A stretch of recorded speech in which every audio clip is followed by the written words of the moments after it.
Welcome to the rosanamod Variety Pod. This is your vessel and host, Rosana Moduño, and here we go. Hello, friends.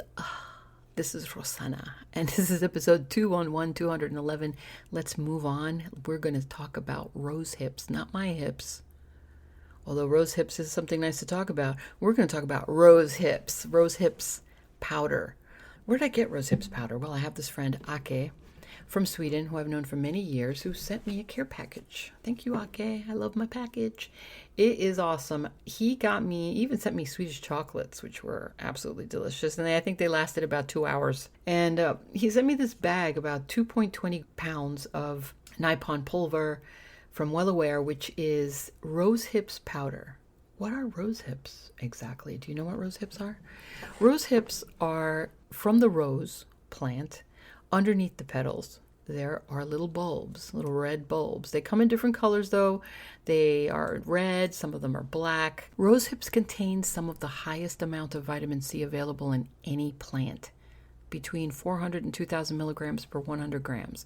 So that's 20 times higher than what an orange or a lemon or a lime can give you. So right there alone, that has me sold. He said something about how this will be like a fountain of youth type thing, how it, makes you younger. So he made like this joke about, let's get young again. And I'm thinking, send that over because I want to know what that's about. So I'm looking around online and I found a lot of different sites with different varying information. There are a lot of pros and there are some cons. Before I continue, I just want to say, please check with your doctor because this is a very high concentrated vitamin C. So that means it will have adverse effects on whatever it is that you're taking at home, whether it is other vitamins or multiple vitamins, because you can only have a certain amount of vitamin C a day. So if you're already taking a supplement, you might not want to mix it with this. And you also want to be careful with other medications that you're prescribed by your doctor, because this might not go well with those. So let's see what the positives are. Let's look at the pros. They are rich in antioxidants.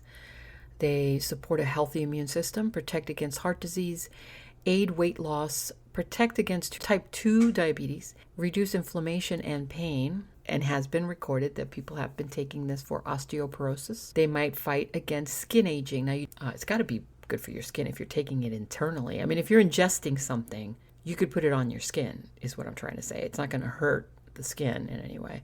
So that's my opinion. Obviously, I'm not a doctor, so you want to check. So what are some of any other pros besides being a painkiller? People put them on jams and make jelly out of them. The organic compounds and antioxidant components in rose hips reduce the LDL cholesterol in your body, thereby reducing strain in your cardiovascular system and lowering your chances of suffering a stroke or a heart attack. Now, I'm going to post this link. From Organic Facts so that you can read this. It boosts immunity, has an impressive amount of vitamin C, which I already told you. Components to boost the immune system. Vitamin C stimulates white blood cells and is also essential for prevention of asthma and general health and respiratory, which is why wouldn't you want that? Controls diabetes, has been shown to strictly regulate the blood sugar level of the body. Very important with people for diabetes. Aids in digestion. The various acids with rose hips, as well as pectin, are known to induce urination and excretion. As a diuretic, they can eliminate toxins from the body, so as well as excess salt, liquid, and even fat. By stimulating bowel movements, and rose hips can help a person avoid a number of unfortunate health conditions and discomforts. For skincare, people all over the world want their skin to look more beautiful, okay, blah, blah, blah. It doesn't develop wrinkles. The astringent qualities of the rose hips keeps the skin elastic.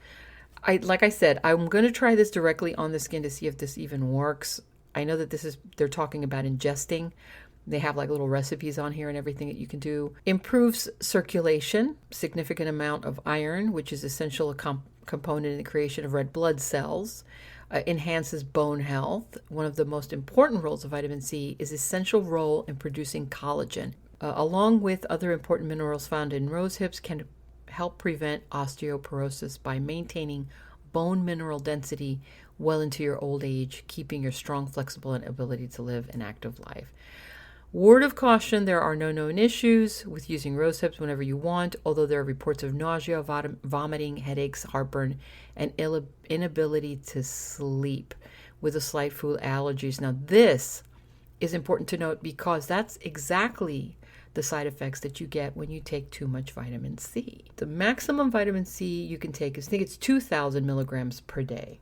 But I know that if you take a lot more, those are the symptoms that you get. You get nausea, you get abdominal pain, you get diarrhea, you get vomiting, you get fever, you get sick from too much vitamin C. It doesn't kill you, but it does make you sick. Like I said, be very careful with what it is that you're taking and you don't mix this. Now, on the bag itself, it says to take up to 10 grams per day. So 10 grams a day is equal to 1.75 teaspoons. So 1 teaspoon a day is 10 grams of this powder.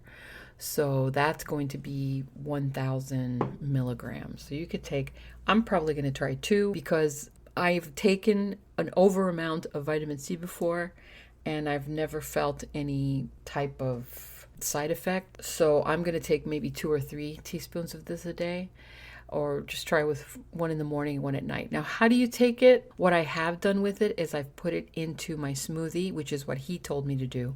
So I put it in yogurt with milk and strawberries, and that's how I make my shake, my smoothie. If you look at my smoothie recipes, you'll see other recipes that you could just add this to.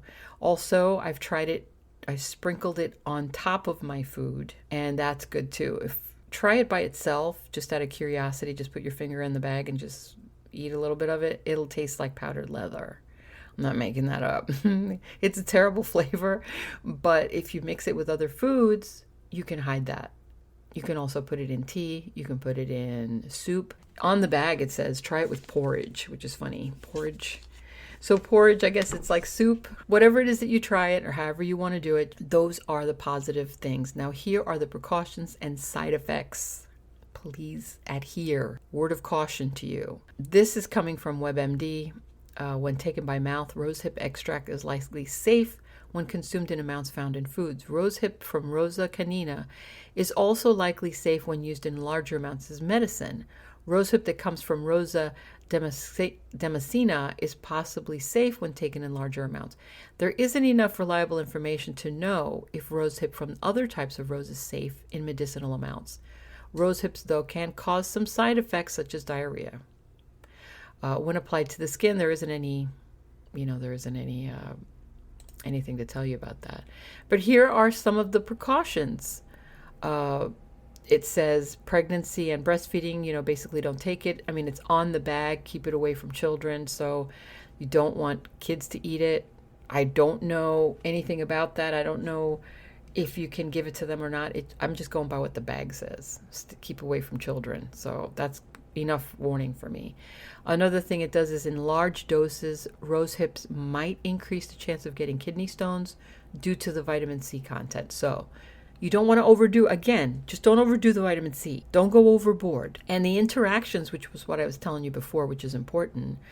Aluminum is found in most antacids. Rosehip contains vitamin C, and vitamin C increases how much aluminum the body absorbs. But it isn't clear if the interaction is a big concern. So take rosehips 2 hours before or 4 hours after antacids, just to keep on the safe side. Rosehip can increase how much estrogen the body absorbs. Taking rosehips along with estrogen can increase the effects and side effects of estrogens. Lithium interacts with rosehips. Taking rosehip might decrease how well the body gets rid of lithium. So this could increase how much lithium is in the body and result in serious side effects. Warfarin or calmidin interacts with rosehip.